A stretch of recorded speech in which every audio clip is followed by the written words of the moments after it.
Hi, I'm Tim. Welcome to our channel, and thanks for logging on. If you enjoy these videos, do me a favor and subscribe to our YouTube channel right here at Watchbox Reviews. I would really appreciate it, and I promise to update daily. If you like our watches, you can see them and buy them on our website, thewatchbox.com.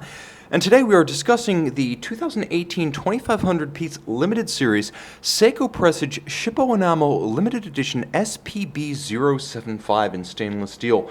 The Presage collection launched internationally in 2016, and by 2018, immense momentum behind the line, driven by unique craft arts at accessible prices, had driven Presage not just into the hearts of enthusiasts, but also into the purview of serious collectors who would ordinarily never have considered a watch priced below $2,000 for a luxury collection. But this watch achieves exactly that, opening your horizons and your mind to the possibilities of what can be done in a lower priced package. 40 millimeters in stainless steel. It's an easy watch to wear on my 16 centimeter circumference wrist. The watch is relatively slim too, 12.9 millimeters thick with a generously sloped case flank. You will find it slides easily underneath dress cuffs. Lug to lug, it's compact at 47.8 millimeters. I would endorse this watch for a wrist as small as 13.5 centimeters in circumference, so it's an excellent unisex option, in addition to being relatively traditional in its size and proportion. 20 millimeters between the lugs if you wish to accessorize, but this strap is worth keeping because it is a nicely made piece. Upscale, you don't expect to get alligator leather in this price point. You expect generally rubber or calf, but gator it is in a gorgeous navy blue. Thin, slim, monotone stitch, folded edge. You can see on the underside, blue calfskin, the strap, like the watch, and the dial, made in Japan.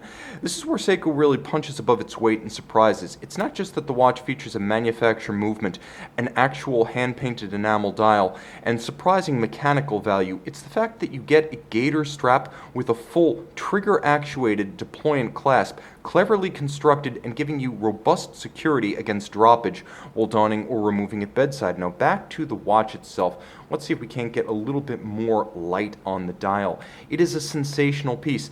The timepiece, beautifully crafted externally, though. We need to emphasize that the lugs themselves have a fluid and complex form that you might miss at first glance. The flanks of the case are nicely rounded like older Rolex models or the current Datejusts, and you will note that there is a little bit of a transition to a satin finish on the hoods of the lugs, as well as a handsome creasing. There is a small cleft between bezel and lug. There's an inboard fluted profile, almost a little bit of dihedral like you'll see on an Omega Seamaster, that creates a complex junction between bezel, case, and lug. It's absolutely gorgeous. Moving back to the dial, it's a translucent blue enamel, 1 millimeter thick, hand-painted and hand-polished, on top of a stamped sort of rose lathe simulation rayon pattern. Outboard, you'll note that there is a gorgeous blue Rayhaut chapter ring that slopes down from the bezel. Let's talk a little bit about this dial. You can see a cream-colored set of stylized Roman numerals, as well as matching cream-colored hands at center. This is a dial created outside of Seiko for Seiko by a local craftsman in Nagano, a flinke enamel which is translucent on top of a stamp or guilloche metal pattern. It's made by Ando Cloison, by Wataru Totani, who is an artisan who makes these exactly to Seiko's spec by creating them one at a time. It's impressive because you don't expect enamel on a watch below $20,000, and you certainly don't expect enamel on a watch below $2,000. It's not enamel at the level of Anita Porcher at Patek Philippe, but you know what? It doesn't have to be. It's beautifully made. There is physical evidence of a human hand having touched this. It's gorgeous in its execution and absolutely mesmerizing in its effect. You'll also note that Seiko sweated the details here. This is not a grand Seiko, this is a Seiko.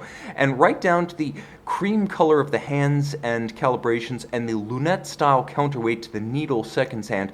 This is a thoughtfully conceived and earnestly executed dial. You can tell that the company truly did everything it could to deliver 2, 3, 4 times as much value and beauty for the money as could be reasonably expected in the price range. Now on the case back, you'll note the individual numbering out of 2500, and the movement. This is 6R15 automatic winding. It features 23 joules, a 50-hour power reserve, and beats away at 21,600 vibrations per hour. Seiko is a complete manufacturer, so not only do they make the entirety of the bridges and plates, they make the hairspring, they make the balance, the escapement, they make the wheels, the staffs, the jewels, the shock protection, even the lubricants used. So you get a remarkably coherent and vertically integrated design and engineering effort. If you want something this in-house from Switzerland, you're probably going to have to go with Rolex or the Swatch Group as a group. Featuring quick set date as well as hacking seconds, it is a full-featured watch and 100 meters water-resistant. Throw it on a water-resistant band. I happen to think it would look swell on a blue and cream-colored NATO. You could actually take this watch swimming. Like I said, more value and features than you expect. Be surprised and see this one on the watch box.